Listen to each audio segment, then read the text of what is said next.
तो आपका स्वागत है हमारे चैनल टेक्नोलॉजी के में। तो आज हम पढ़ाने वाले हैं आपको ऐतिहासिक ग्रंथ। मैंने डिस्क्रिप्शन में दे दिया है वो लिंक, जिसमें हम लोग वैदिक साहित्य, बौद्ध साहित्य, जैन साहित्य हमने उसका पूरा पाठ पढ़ा दिया था। तो आज हम पढ़ाने वाले हैं आपको ऐतिहासिक ग्रंथ।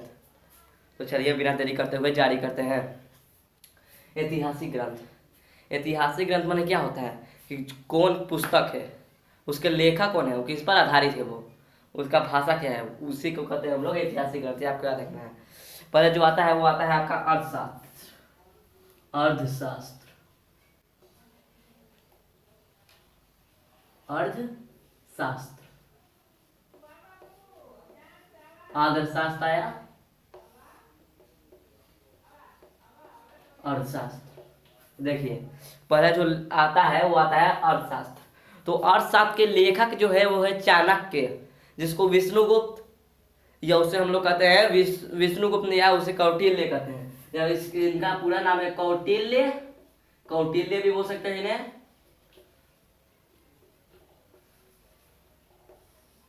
विष्णुगुप्त,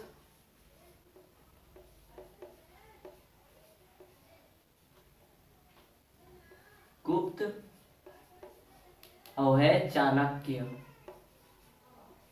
चाणक्य जो पहला जो किताब है वो है अर्थशास्त्र। उसके जो लेखक है वो है कौटिल्य, विष्णुगुप्त या चाणक्य।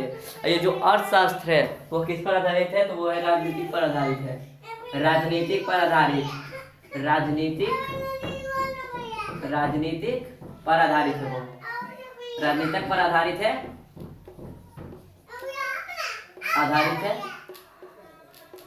राजनीतिक पर आधारित है। इसका जो भाषा है वो है संस्कृत। क्या है, तो संस्कृत है। इसका पूरा भाषा है संस्कृत। देखिए अर्थशास्त्र है, इसके लेखक है कौटिल्य, विष्णुगुप्त, चाणक्य। ये किस पर आधारित है, राजनीतिक पर आधारित है। और इसकी जो भाषा है वो है संस्कृत।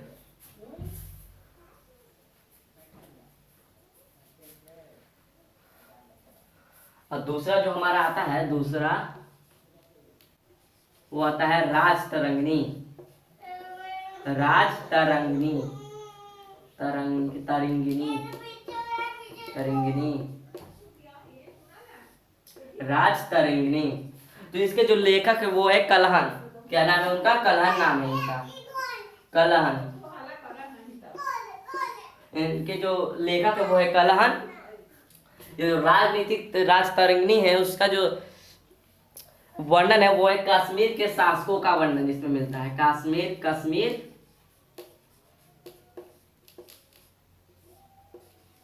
के शासकों का।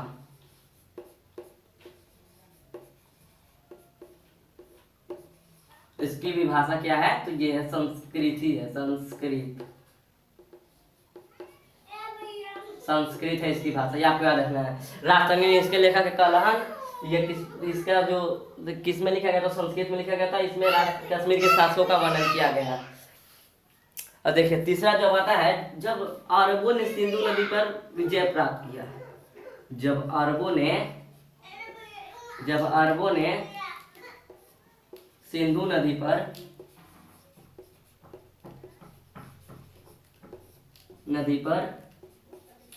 विजय प्राप्त किया।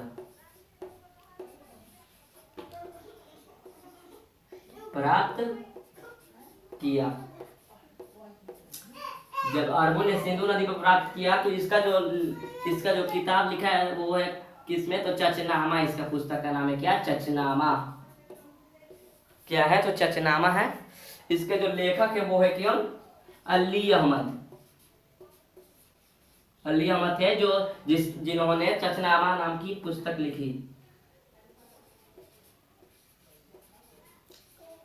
ये देखिए चचनामा में लिखा है, जब अरबों ने सिंधु नदी पर विजय प्राप्त किया।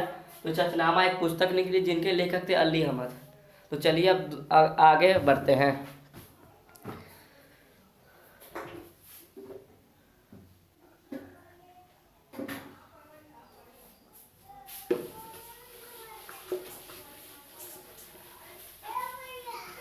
चलिए अब बढ़ते हैं हम लोग आगे की ओर। चलिए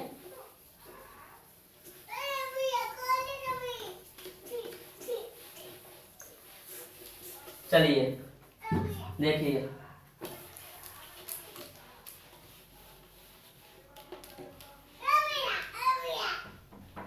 चलिए अब आगे लेखक के बारे में हम लोग याद करते हैं। तो पहले हम लोग आपको लोगों को बता देते हैं। देखिए पहला आता है अर्थशास्त्र, जिसके लेखक है चाणक्य, राजनीति पर आधारित है और इसकी भाषा है संस्कृत में, आपको याद रखना है। चलिए अब आगे बढ़ते हैं। और इसका आगे आता है वो आता है अष्टाध्यायी। एक पुस्तक है अष्टाध्यायी,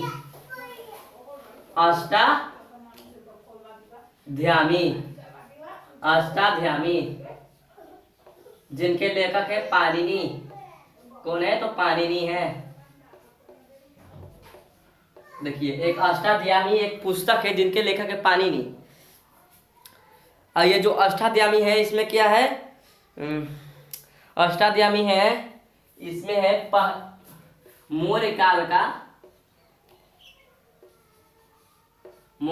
का पहले का वर्णन इसमें मिलता है। पहले का वर्णन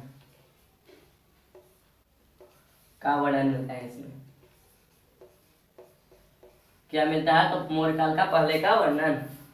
इसके जो लेखक है वो है पाणिनि। इसमें मिलता है मौर्य काल का पहले का वर्णन। ये जो अष्टाध्यायी है ना, ये संस्कृत भाषा में सबसे प्रथम पुस्तक है। संस्कृत भाषा की प्रथम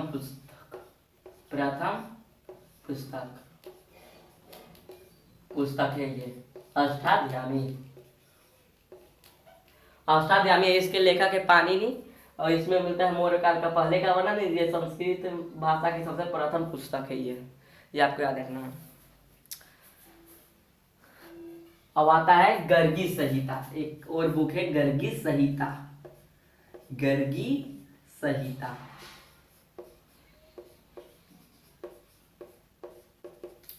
चलिए फिर से रिपीट करवा देते हैं। क्या आता है? अर्थशास्त्र, जिसके लेखक है चाणक्य, राजनीति पर आधारित है, यह संस्कृत भाषा में लिखी गई है। राजतरंगिणी, उसके लेखक है कलहन। ये जो है कश्मीर के शासकों का वर्णन कराती है, वो भी है संस्कृत भाषा में। जब अरबों ने सिंधु नदी पर प्राप्त किया तो एक चचनामा नाम की एक पुस्तक लिखी, जिसके लेखक है अली अहमद। ये आपको याद रखना है। अष्टाध्यायी, इसके लेखक है पाणिनि। मौर्य काल का पहले का वर्णन है। यह सबसे पहला पुस्तक था संस्कृत का। गर्गी संहिता, इसके लेखक जो है वो है कात्यायन। कौन है? तो कात्यायन। इसमें ज्योतिष मतलब जो नहीं भविष्य इससे बताता है। ज्योतिष संहिता है इसमें। संहिता ये आपको याद रखना है। ज्योतिष संहिता, गर्गी संहिता के जो लेखक है वो है कात्यायन। ज्योतिष संहिता इसमें मिलते हैं। जो लास्ट जो आता है वो आता है महाभाष्य।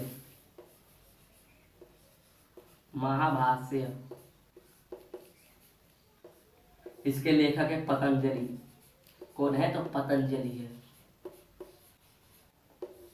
जो लास्ट में आता है वो आता है महाभाष्य, जिसके लेखक है पतंजलि। इसमें जो जनता है इसमें मिलता है श्रृंगों का वर्णन।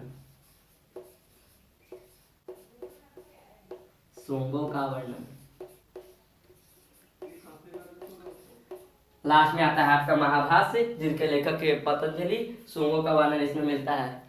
तो देखिए आज का वीडियो हम लोगों ने समाप्त कर दिया ऐतिहासिक ग्रंथ।